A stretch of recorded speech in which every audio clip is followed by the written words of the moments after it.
T20 world cup 2026లో ఇండియాతో match మేము boycott చేస్తున్నామంటూ announce చేసి ఆ తర్వాత యూటర్న్ తీసుకుని ఇండియాతో ఆడడానికి పాక్ క్రికెట్ బోర్డు రెడీ అయిందని తెలుసు కదా.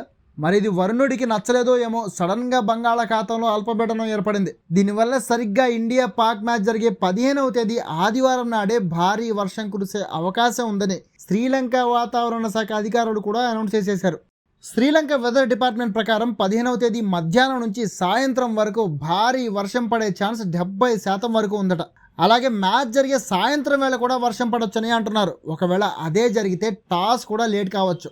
వర్షం ఆగినా గ్రౌండ్ తడిగా ఉంటే మాత్రం మ్యాచ్ జరపడం అసాధ్యం. అదే జరిగితే మ్యాచ్ను రద్దు చేస్తున్నట్లు అంపైర్లు ప్రకటించే ఛాన్స్ కూడా ఉంది. అంటే ఇండియా పాకిస్తాన్ మ్యాచ్ జరగకూడదని ప్రకృతి కూడా కోరుకుంటుందేమో మరి. అయితే వర్షం వల్ల మ్యాచ్ రద్దు అయితే టీమిండియాకే నష్టం. ఎందుకంటే సాధారణంగానే ఐసీసీ రూల్స్ ప్రకారం ఏ మ్యాచ్ రద్దయినా ఆ మ్యాచ్ పాయింట్స్ని రెండు టీమ్స్కి సమానంగా షేర్ చేస్తారు. అంటే రెండు టీమ్స్కి చెరో పాయింట్ ఇస్తారు. అదే జరిగితే ఇండియాకి చాలా పెద్ద నష్టం జరిగినట్లే. ఎందుకంటే ఆల్రెడీ ఇండియా పాకిస్తాన్ ఇప్పటి వరకు ఆడిన 2 మ్యాచ్ల్లో 2 గెలిచి చెరో 4 పాయింట్లతో టాప్లో ఉన్నాయి. ఈ మ్యాచ్ జరిగితే గెలిచిన జట్టుకు 2 పాయింట్లు వస్తాయి కాబట్టి ఆ టీం 6 పాయింట్లతో టాప్ ప్లేస్కి చేరుకుంటుంది. బట్ ప్రస్తుతం ఉన్న ఫామ్ని బట్టి చూస్తే ఈ మ్యాచ్లో గెలిచే ఛాన్సులు ఇండియాకే ఎక్కువగా ఉన్నాయి. అందుకే ఒకవేళ మ్యాచ్ రద్దయితే మనకొచ్చే 2 పాయింట్లు పోవడమే కాకుండా పాకిస్తాన్కి అప్పనంగా 1 పాయింట్ వెళ్ళిపోతుంది. అనవసరమైన అడ్వాంటేజ్ దొరికినట్లు అవుతుంది. అండ్ ఇండియాతో పాటు దర్జాగా సూపర్ 8కి క్వాలిఫై అయిపోతుంది.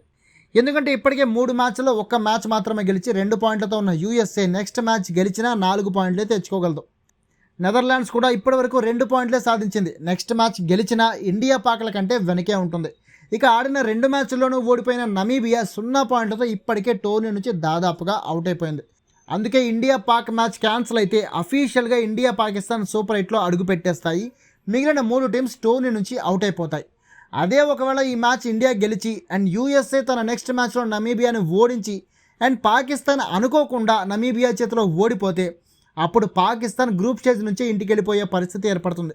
నమీబియా చేతిలో పాక్ ఓడిపోవడం అసాధ్యంలా అనిపించినా టీ20 క్రికెట్లో ఎప్పుడేం జరుగుతుందో చెప్పలేం. అందుకే టెక్నికల్గా రిజల్ట్ వచ్చే వరకు ఛాన్స్ ఉన్నట్లే.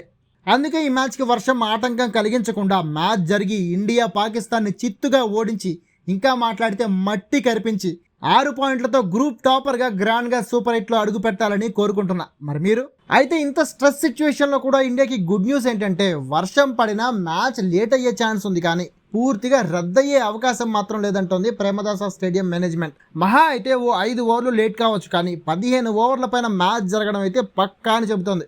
మరి చూడాలి ఏం జరుగుతుందో.